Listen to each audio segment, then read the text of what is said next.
viral section in here. All right, so the Mcadoo Jett crash. What are your thoughts on it? Man, and like Ricky said on the broadcast, he's like, I want to see a straight shot of it to see if there was some cross jumping 100%. or what went on.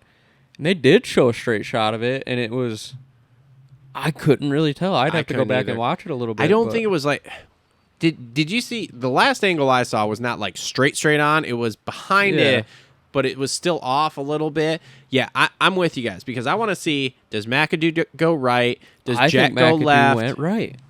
I mean, so McAdoo's race IQ there was great because he cut under and went, but yeah, I liked the idea of it, but he ran out of room. He did. Somebody, I don't know, I put it 50-50. Yeah. I mean, you can't put the blame on one or the other. Like, on Mcadoo's side, like, yes, I understand you want to go back up the inside. You had a line and saw it. But you still tried to thread the needle. And there wasn't enough of an opening there. Mm-hmm. And then Jett, on the other hand, I mean, he was just kind of a passenger at that point. Yeah. But I don't really know if I'm on board with, like, he's an angel kind of thing. Or, like, he acts like he is. Yeah. And, like, oh, that's cross jumping when he was pissed at Thrasher and all that. And, like, dude, you've done the same with Forkner.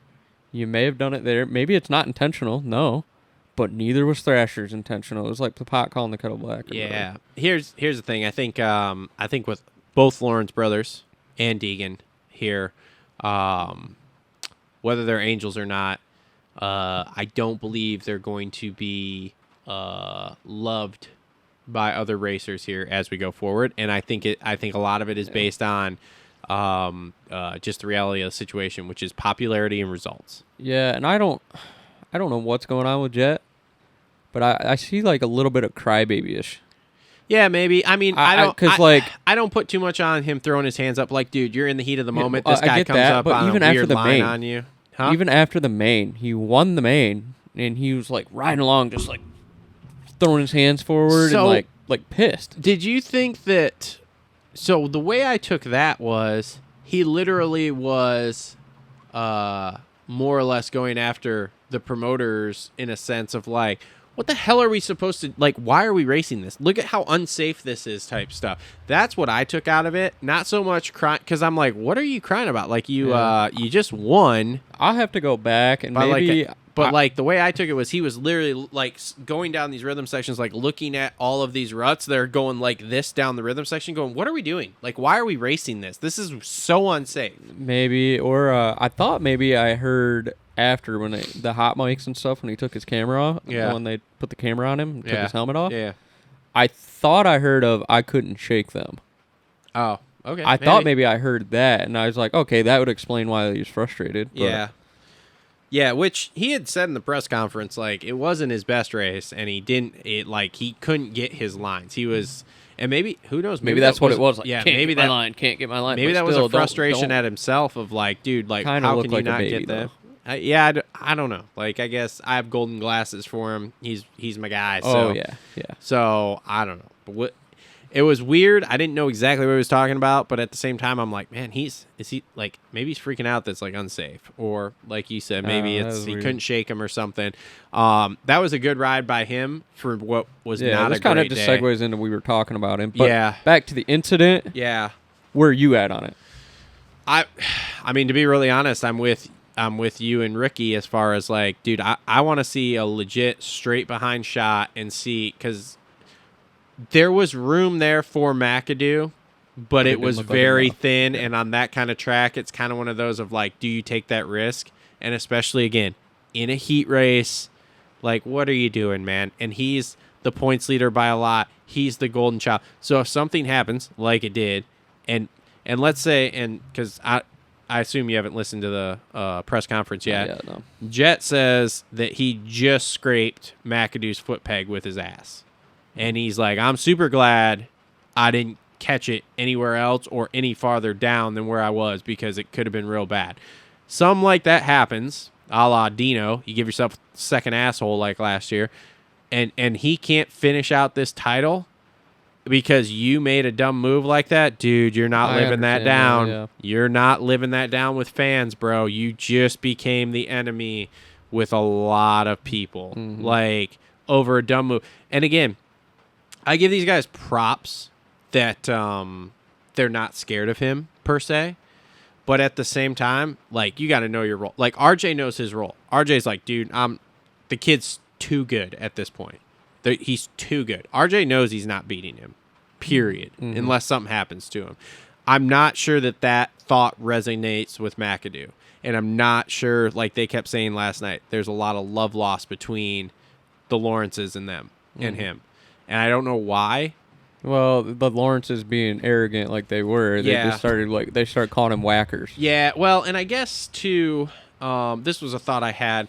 So, seeing Hunter and Jett start to get some of the hate from the other riders, which I believe is happening, it's one of those things of, who are they getting it from? Well, it's these kids that come in, like Faulkner's the same way, okay? Well, what were these kids? What was Faulkner? What was Mcadoo? Well, they were touted amateurs over here. Mcadoo was not. Mcadoo was driving Christian Craig's bus at one point. He was good, and he was an amateur that was good. Not like Faulkner, but they were guys that were supposed to be the next guy. Mcadoo was never supposed to be the next guy. I'll fight you on that one. Okay, he was never supposed to be let's the go next with Faulkner. Let's go with Faulkner or like some of these other guys, you know, who were coming out of amateur. Jett Reynolds. Yeah. So they're supposed to be the next guy. Well, now all of a sudden you have Honda signs these Australians, and they come over, and all of a sudden, like, Jett's here for what, 2 years, and all of a sudden he is the golden boy. Like, how's that make you feel? Because you're brought up, oh, you're going to be the next guy, and now all of a sudden the next guy shows up, and you had no idea, you don't even know where the fuck this guy showed up from. And you can't touch him. And it's like, yep, I could see this bringing a bunch of hate internally through the paddock, essentially. Yeah. So, I don't know, man. And like I said, I don't know what Mcadoo's deal is, because in my mind, I'm like, what are you really expecting? Because like you said, I agree with you. I misspoke on that.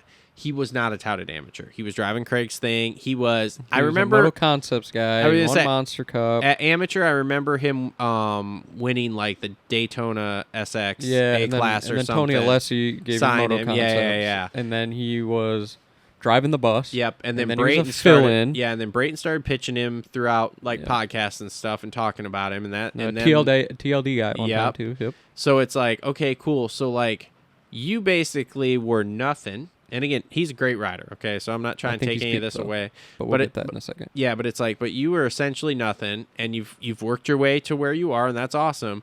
But like, how far do you think this is gonna really go for you? Like, dude, I'm sorry. You're never gonna, like, you may beat Jett at races per se, but you're never gonna beat Jett. No. Like, you're not. And RJ has accepted that. I give RJ a lot of credit because it takes a lot to accept that. RJ has accepted that. Yep. He's not gonna beat Jett. Jett is way too fast. Unless something happens to Jett, RJ's like, I'm not touching him. So, but like I said, Mcadoo, I still think has this sliver of hope that he can run with him. Yes, and I'm sorry to tell you, you can't, dude. Like, well, you could see it in the heat race. He was fighting hard. He was trying, and I give it to him. And on a track like that where Jett can't find a flow, yeah, you can stay with him a lot longer, and he's not dropping you like he did in like Oakland. But like, dude, on 90% of the other tracks, you're screwed, man. You're screwed. And I'm not saying don't take that chance, but just don't make a dumb choice like that, you know. And like I said, who knows? Maybe Jett went a little one way and Mcadoo went a little the other way, and that's what ended up happening there. It's just they came together. It was a racing deal, but it was a racing not. deal, but it was a bad racing deal. Yeah. So, all right. So now we can talk about Jett's main event. Yeah. So.